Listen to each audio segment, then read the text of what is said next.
You're listening to Sirens, a true crime podcast, brought to you by the Sirens Network. This podcast contains explicit content, so listener discretion is advised. The opinions expressed on this podcast are solely the views of the hosts and do not reflect the views of affiliates, associates, or sponsors of this podcast. This is Sirens, a true crime podcast. A person commits the offense of strangulation if he knowingly or intentionally impedes the breathing or circulation of the blood of another person by applying pressure on the throat or neck. You said you specialized in strangulation. Mm-hmm. So let me ask you, how do you determine if someone was strangled while you're doing your exams? That's just part of the screening when I'm doing the sexual assault exam. I always screen them for strangulation because it does happen. There are certain things that I will ask as far as like, do you normally talk this way? Is your voice any different right now? I ask them how they were strangled.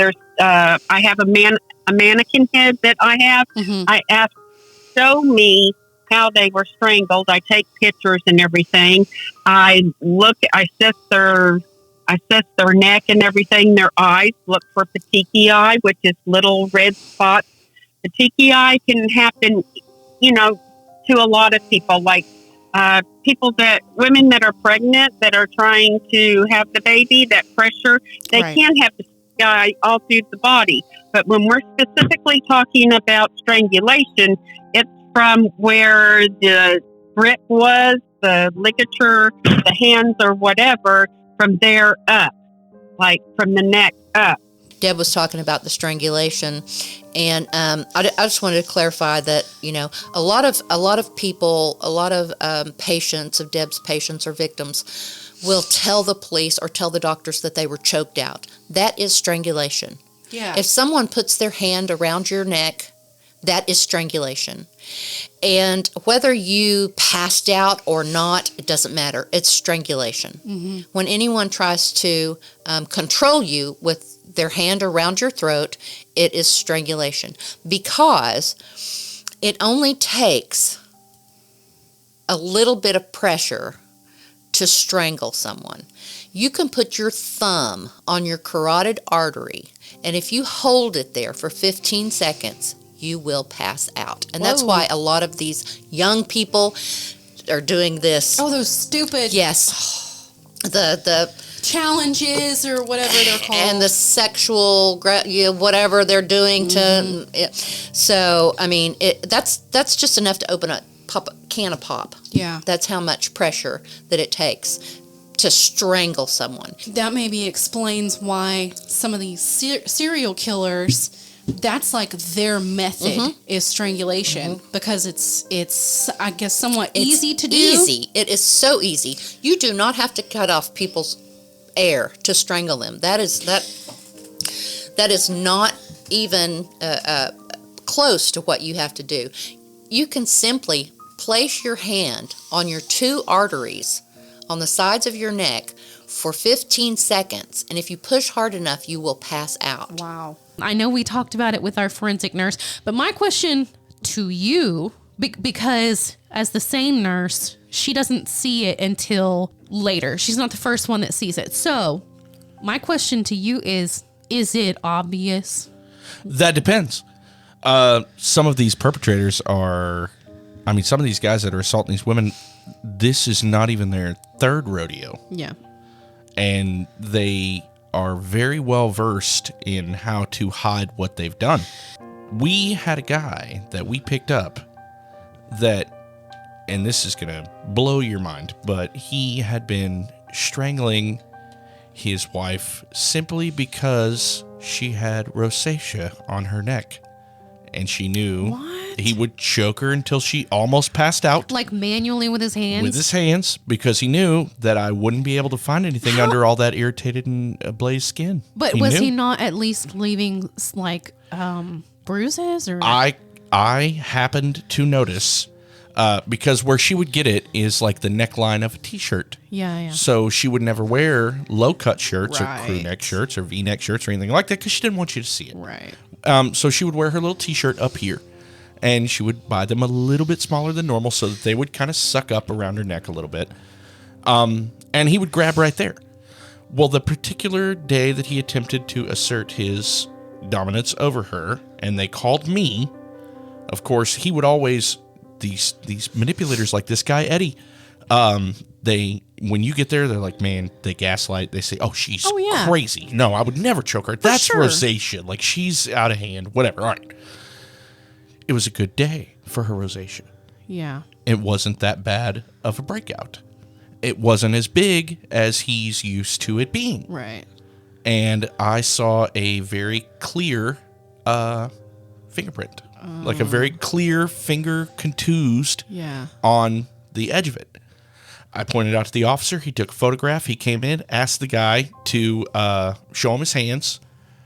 And then he measured his hands, and he measured the lady's neck, and it was right where his finger would have been. That's insane. So they told him, we think that you did it. We found a bruise on her neck. We'll see. We have her written statement.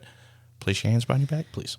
But I mean, so that's manual strangulation, but you can for sure tell when they're like ligature marks. Yes, ligature marks are very clear and concise. And ligature marks are... what a ligature mark is technically... Just for the listeners. Just for the listener. It's where you don't use your hands. You use literally anything else. Any kind of object, a string, a belt, a seat belt, an extension cord, a piece of piano wire, anything that you could think of. I mean, it could span... Extension cords are used a lot. Extension cords are used a lot. Extension cords are used quite a bit. Yeah. The one that you probably wouldn't think about that leaves a clearly defined line is a belt. A belt. Because it's so thick? It is. It doesn't have any holes in it, so it's difficult to... I mean, it does, but that's not the part they're strangling you with, right? Right. But that's the bit that we can always tell the person who's been strangled with the belt versus the person who did the strangling with the belt. Yeah. Those are the easiest to identify because they grab the buckle and they grab the part with the holes. I will say as a paramedic that lividity shows all. Yeah.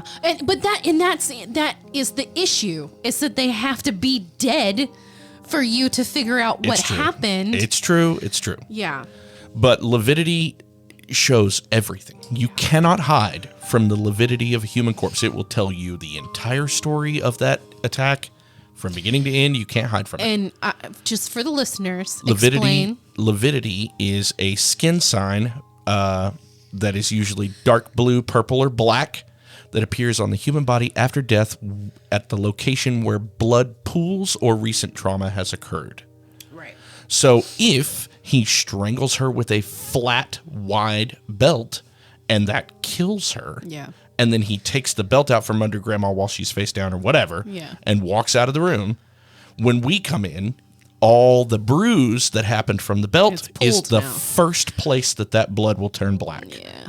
So now it's really easy to see. It's that right there. That did it. It's just really sad that you have to get to dead in order, to tell what's going on with some of these. So you can always tell a ligature mark right away. That's why you won't be able to see if he grabs your shoulder and shakes you. Yeah. Those are going to be difficult to spot. So that makes me wonder about cases like Jean Benet Ramsey. Like they use that, I don't even remember what it's called, but it's like a strangulation device. Mm-hmm. Why are there strangulation devices like that if it's so easy to do? Just for overkill purposes? I have no idea. I think because some people just like the violence. Yeah. That explains a lot. And the people who use it as a form of control know how to do it. Mm-hmm. They don't need those devices. Yeah. And the aftermath of strangulation is memory loss. Once somebody is strangled, they start having a lot of residual symptoms. Memory loss, depression, anxiety. I mean, a lot of things can be associated with strangulation. And the statistics show that once your partner strangles you, he will continue to use that as a method of fear and control. Yeah. He will continue to do that. Strangulation can turn fatal quickly. Loss of consciousness can occur within 10 seconds and brain death in 5 minutes. Strangling someone could require less pressure to the neck than a handshake. It is common to leave no visible injury, and consequences can be delayed by days or weeks. If the victim survives, it can still cause a stroke, heart attack, miscarriage, or brain injury, and the experience can have a devastating impact on their psychological well-being. Over 10% of survivors of domestic violence and sexual assault report that they were strangled. However, the vast majority of victims make no report at all. Nobody should have the power over whether someone takes their next breath or not. The statistics say that once you are strangled, if you stay with that partner, you are 800 times more likely to be killed by that partner Oh my God. than in any other kind of domestic violence. Holy so cow. once that perpetrator strangles you and figures out that that is the method of control that works for you, he's going to continue to do it. And it's going to get worse and worse and worse every time until you are dead. So get out of a relationship that, you are involved in domestic violence, especially if there's strangulation involved.